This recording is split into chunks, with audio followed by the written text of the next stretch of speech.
पिछले एपिसोड में निंग अपने किसी पावर का यूज करने के लिए रेडी हो गई थी और तभी अचानक से उसके अंदर से बहुत सारी स्वॉर्ड एनर्जी बाहर आने लगी थी। लेकिन इसके बाद भी हम देखता है कि लाओजी को इसके बारे में कोई चिंता नहीं होती और कहता है कि मैं तुम्हें स्वॉर्ड एनर्जी के बैकलैश से छुटकारा दिलाने के लिए जा रहा हूँ। और अब इतनी बात करने के बाद वो अपने पावर का यूज करके इस पर अटैक करने के लिए आ गया था। लेकिन इसके बाद भी हम देखता है कि वो इसके पावर के सामने कुछ भी नहीं कर पाता और इसीलिए निंगी की पावर से इंजर्ड करके दूर फेंक देती है। जिसके बाद हम देखता है कि खुद लाओजी भी इस बात से काफी हैरान हो गया था और फिर कहता है कि ये कैसी पावर है। लेकिन वहीं हम देखता है कि निंग की पावर अब शांत हो गई थी और फिर वो वहां से बेहोश होकर नीचे गिर जाती है। जिसके बाद हम देखता है कि लाओजी इसके पास में आ गया था और वो फिर से इस पर अटैक करने के लिए रेडी होता है। लेकिन तभी अगले सीन में हम देखता है कि चेनपिंग निंग को बचाकर यहाँ से भाग रहा था। इसीलिए निंग भी इस बात से काफी हैरान होती है और फिर कहती है कि क्या तुम अभी भी जिंदा हो। जिसके बाद हमें पता चलता है कि लाओजी जब निंग के ऊपर अटैक करने वाला था तभी चेनपिंग ने वहां आकर उसके ऊपर अटैक कर दिया था, क्योंकि उसने जानबूझकर बैम्बू के ऊपर कपड़ा फेंका था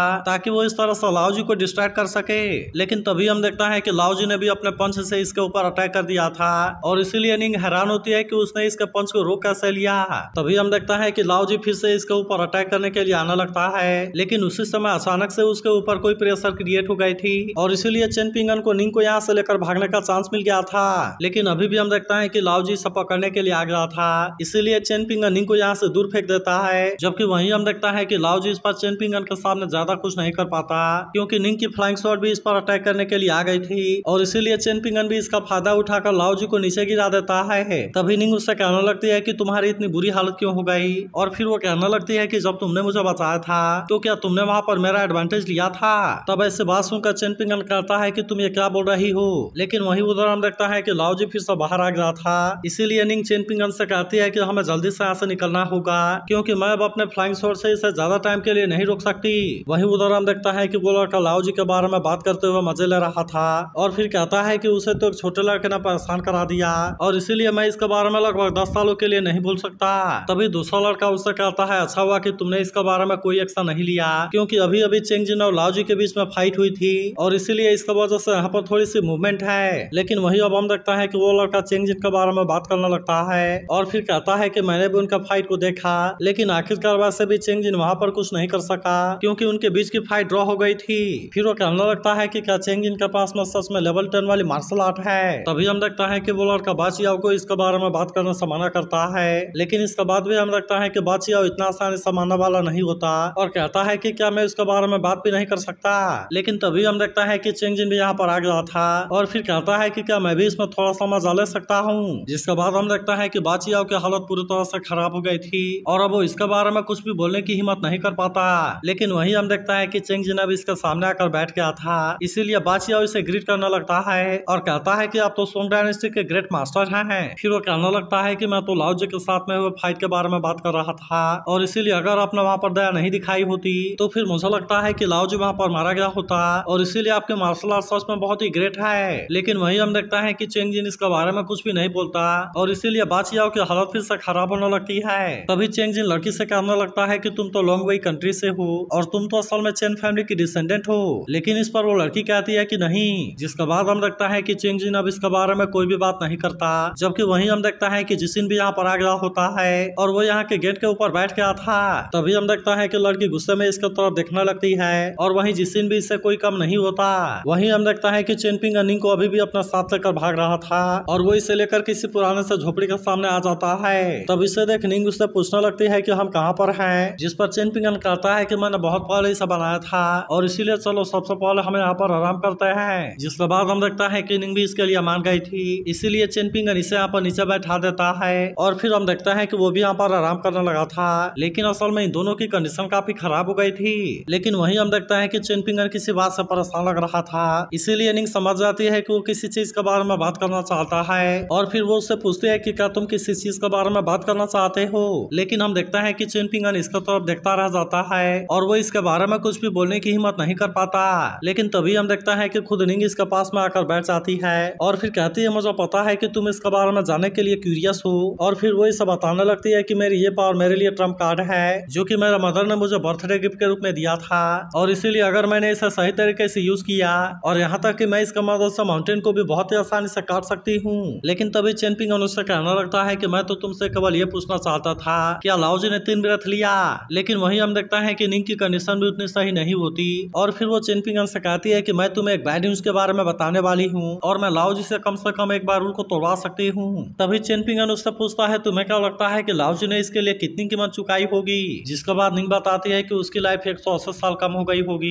जिसके बारे में सुनकर चेन पिंगन इस बात से काफी खुश हो जाता है और कहने लगता है कि ये तो मेरे लिए 3 या फिर 4 लाइफ के लिए बराबर है। लेकिन तभी हम देखता है कि निंग इस बात से इसके ऊपर गुस्सा होने लगती है और कहती है कि ये लाइफ अभी भी खत्म नहीं हुई है और इसीलिए तुम अपने अगले लाइफ के बारे में क्यों सोच रहे हो। फिर वो चेन पिंगन से कहती है कि क्या तुमने कभी इसके बारे में सोचा है कि आखिरकार लाओ जी की लाइफ कितनी होगी। लेकिन हम देखते हैं कि चेन पिंगन को इसके बारे में कुछ पता नहीं होता। जिसके बाद निंग इस बात आती है कि इसका जन्म हेवन और अर्थ के एक स्ट्रेंज फिनोमिनन की वजह से हुआ है, इसीलिए अभी भी उसकी लाइफ 2000 साल है। लेकिन अब तो उसके पास में सुपरनेचुरल पावर भी आ गई है और इसके अलावा अब तो लेवल 5 वाले रेल में पहुंच गया है, जिसका वजह से उसकी लाइफ कम से कम 3 या फिर 4000 साल जरूर होगी। अब इसीलिए वो चेन पिंगन से कहती है कि हमने उसके लाइफ को थोड़ा सा कम करने के लिए इतना बड़ा रिस्क लिया, लेकिन क्या तुम्हें लगता है कि तुम्हारे पास में इसके लिए एनफ लाइफ है। जिसके बाद हम देखता है कि चेन पिंगन इसके बारे में कुछ भी नहीं बोल पाता, इसीलिए निंग उससे कहती है कि तुम्हें इसके बारे में उतना चिंता करने की कोई जरूरत नहीं है, क्योंकि मुझे लगता है कि तुम बहुत ही अमेजिंग हो, क्योंकि तुमने इतने देर तक लाओ जी का सामना किया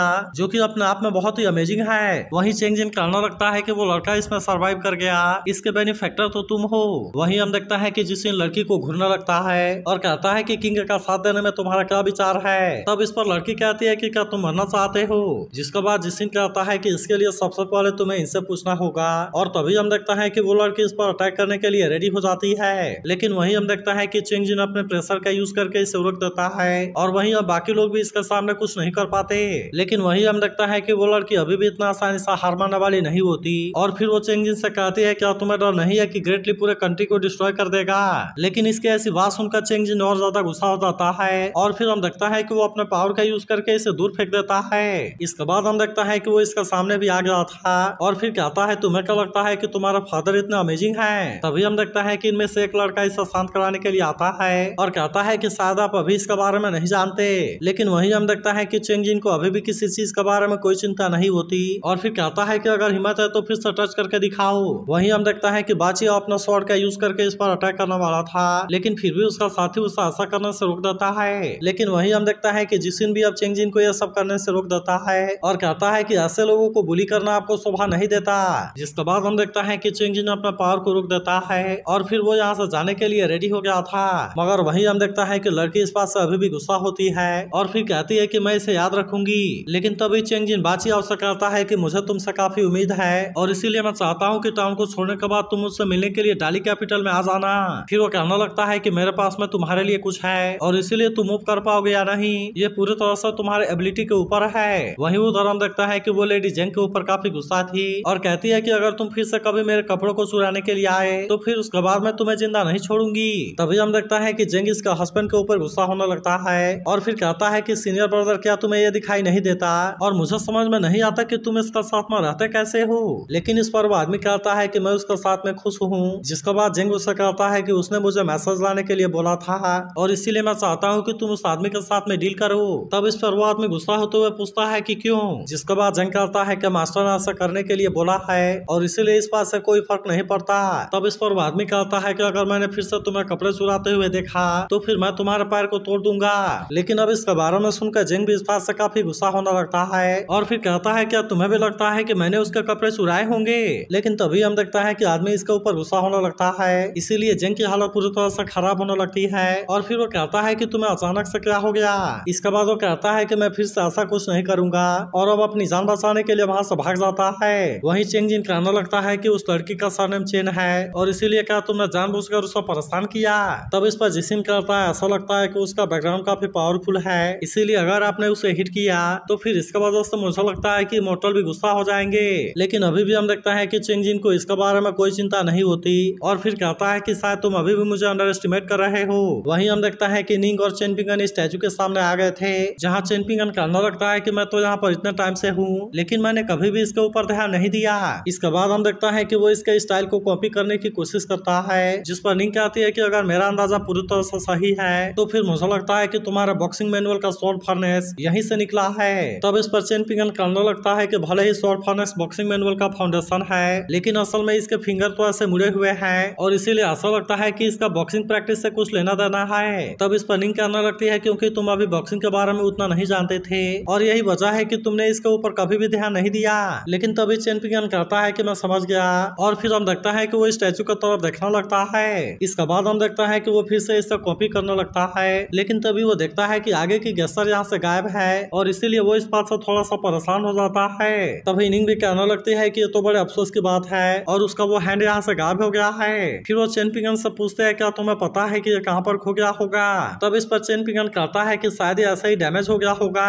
लेकिन तभी अचानक से हम देखता है कि कोई इन पर अटैक करने की कोशिश करता है, इसीलिए वे दोनों तुरंत यहाँ पर छुप जाते हैं और अब इस बात से वे काफी डर गए थे। फिर चेन पिंगन सोचने लगता है कि कहीं लाओजी तो यहाँ पर नहीं आ गया और वहीं हम देखता है कि निंग की कंडीशन और ज्यादा खराब होने लगती है। लेकिन तभी हमें पता चलता है कि इन पर अटैक करने वाला असल में कुशवान है और फिर निंग चेन पिंगन से कहती है कि तुम इसे केयरफुल रहना। लेकिन अब इसके फ्लैशबैक में हम देखता है कि कुशवान घर के ऊपर बैठा हुआ था, इसीलिए इसके ग्रैंडमा इसके ऊपर थोड़ी सी गुस्सा होने लगती है और फिर कहती है कि क्या तुम वहाँ पर ठंड से मरना चाहते हो। तब इस पर कुशवान पूछता है कि क्या सच में आप मेरे साथ में जेनू माउंटेन में नहीं जा रही हो। लेकिन हम देखते हैं कि ग्रैंडमा इसके लिए उसे मना कर देती है और फिर कहती है कि तुम्हें जो कोई भी बुली करने की कोशिश करेगा वो जरूर ही मारा जाएगा। फिर वो कहती है कि तुम जानबूझकर लोगों को नुकसान मत पहुंचाना और मैं चाहती हूँ कि तुम केयरफुल रहना। तब इस पर कुशवान कहता है कि आपको इसके बारे में चिंता करने की कोई जरूरत नहीं है और फिर हम देखता है कि वो चेन पिंगन का फादर के डेथ के बारे में पूछने वाला होता है। लेकिन तभी हम देखता है कि ग्रैंडमा ने उसे इसके बारे में बात करने से मना कर दिया था और फिर कहती है कि कुछ चीजों के बारे में बात ना करना ही सही है। जिसके बाद हम देखता है कि कुशवान भी इसकी बात मानने के लिए रेडी हो गया था और फिर उसकी ग्रैंडमा वहां से चली जाती है। तब इस पर कुशवान कहने लगता है कि ग्रैंडमा आपको डरने की कोई जरूरत नहीं है क्योंकि कोई भी हमारा यहाँ पर कुछ भी नहीं कर सकता।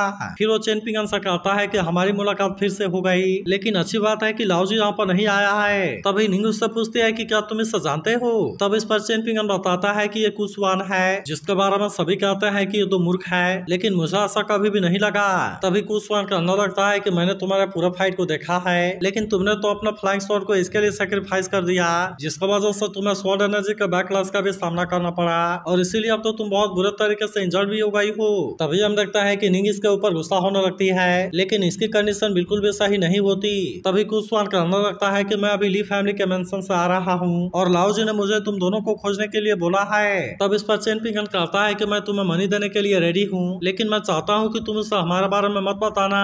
तब इस पर कुशवान कहने लगता है कि मुझे ली फैमिली ने इसके लिए पहले से मनी दे दिया है। फिर वो कहता है कि अगर तुम्हें ब्लेम करना है तो इसके लिए निंगू को ब्लेम करना क्योंकि इसने बहुत सारे लोगों के अफेयर को खराब कर दिया है। इसके बाद वो कहने लगता है कि मैं तुमसे कुछ चाहता हूँ और तुम भी इसके बारे में जानते हो। तभी हम देखता है कि निंग फिर से इसके ऊपर गुस्सा होने लगती है जिस पर कुशवान कहता है कि वैसे भी तुम मेरी वाइफ नहीं हो और इसीलिए तुम्हें मेरे बारे में चिंता करने की जरूरत नहीं है। तभी चेन पिंगन निंग से कहता है कि मैं इसे देखता हूँ और तब तक तुम अपने आप को सही करो। तब इस पर निंग कहती है कि तुम इसमें केयरफुल रहना क्योंकि वह भी कोई ऑर्डिनरी आदमी नहीं है। तब इससे देख कुशवान कहता है कि हीरो ब्यूटी को बचाने के लिए आ रहा है और वैसे भी पिछले वाले फाइट में अभी भी कोई भी रन आउट नहीं हुआ था। इसके बाद हम देखता है कि वो सीधे चेन पिंगन पर अटैक करने के लिए आ गया था, लेकिन हम देखता है कि चेन पिंगन भी इसका सामना करने के लिए पूरी तरह से रेडी होता है, इसीलिए इसमें कुशवान इसका कुछ भी नहीं कर पाता और हम देखता है कि वो इसमें इसका बहुत शानदार तरीके से टक्कर देने लगता है। तभी इसी बीच हम देखता है कि कुशवान चेन पिंगन के ऊपर भारी पड़ने लगता है, लेकिन इसके बाद भी हम देखता है कि चेन पिंगन इतना आसानी से हार मानने वाला नहीं होता और इसीलिए वो फिर से इसके ऊपर अटैक करने के लिए चला जाता है। तब इससे देख कुशवान कहता है कि तुम तो पिछले बार से काफी डिफरेंट हो गए हो। तो अगर एक्सप्लेनेशन अच्छी लगी हो तो इस वीडियो को लाइक और इस पर एक कमेंट जरूर कर देना और अगर आप इसके अगले एपिसोड के लिए एक्साइटेड हो तो इसके बारे में जरूर बताना।